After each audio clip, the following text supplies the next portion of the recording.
Hello guys, welcome to Muprai Training Academy. So இதை யாரை பத்தி பார்த்திருக்காங்கன்றத பார்த்த உடனே சில க்ளூஸ் வச்சு கண்டுபிடிச்சிருப்பீங்க.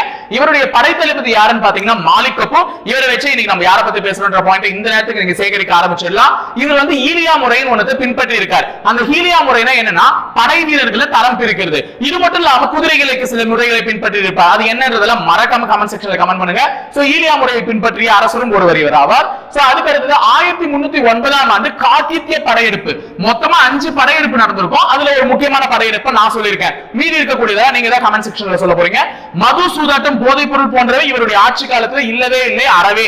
ஓகேவா? சோ அந்த மாதிரியான ஒரு விஷயம் இருந்திருக்கு. அடுத்தது சஹானா இ மண்டி, அதாவது அங்காடிகளை பரிசோதனை பண்றதுக்கு 2 அதிகாரிகள் தேவைப்பட்டாங்க. அதுல சஹானா இ மண்டின்றது ஒருத்தர் இருக்காரு. இன்னொருத்தர் யாருன்றதை மறக்காம கமெண்ட் பண்ணுங்க. சோ இன்னைக்கு நம்ம பேசிட்டு இருக்கிறது யாருன்னு இந்த நேரத்துக்கு தெரிஞ்சிருக்கும். அலாவுதீன் கில்ஜி அவர்கள் தான். சோ இந்த அலாவுதீன் கில்ஜியை பற்றி எக்ஸ்ட்ரா தகவல்கள் அனைத்தையுமே நீங்க கமெண்ட் செக்ஷன்ல கமெண்ட் பண்ணிட்டு போங்க. ஒரே வீடியோல எல்லாத்தையும் தெரிஞ்சுக்கோங்க.